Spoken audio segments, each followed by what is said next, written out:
God help us, it's him again.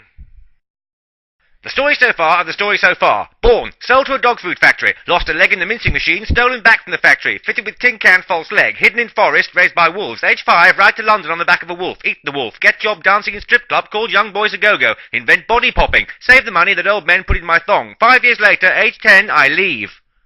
Hello, I'm Dr. Rusty Wigwam, the greatest human being that ever lived, and owner of the world's largest collection of stolen underwear. Welcome to part 2 of my life story, a series of videos that, regardless of the fact that the rest of them haven't been made yet, has already been voted Cultural Event of the Millennium by everyone who matters. I left Young Boys a Go-Go in 1944 with a thong full of money and a dream. I was determined to become the world's greatest criminal mastermind, and I knew I had to learn from the master. So I paid to enroll at the London School of Cockney Crime. Regular viewers will recognise this place as the headquarters of Wigwam Industries. I was lucky enough to inherit this building in 1992, when the owner changed the details of his will seconds before being mysteriously killed by 3,000 rounds of armour-piercing ammunition that mysteriously came out of 2 guns I was accidentally pointing at him. Anyway, I digress.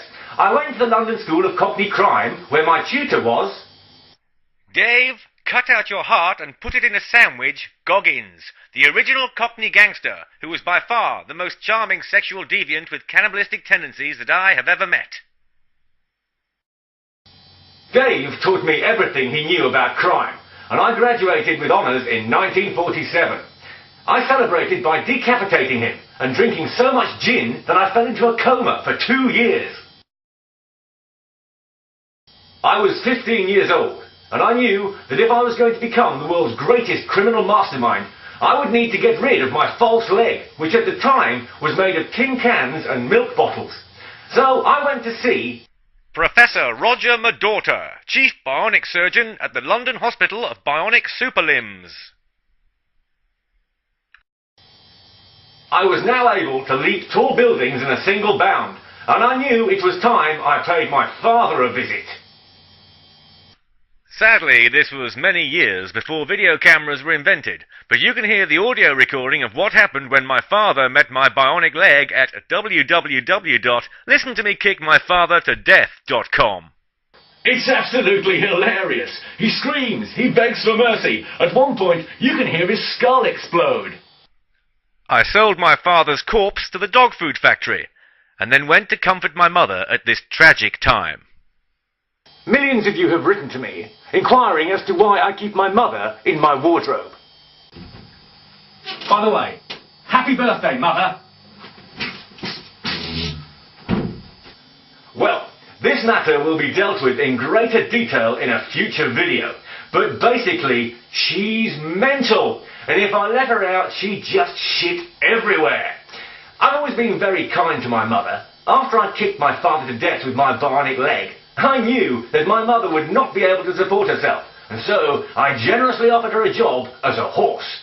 She gratefully accepted my offer, and I rode back to London on the back of my mother.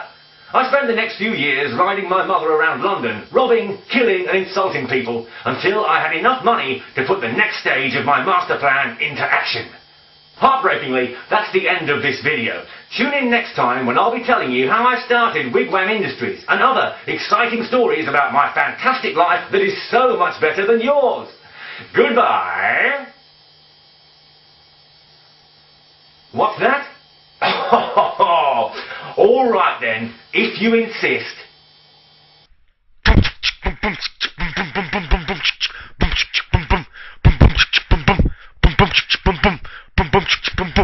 Goodbye.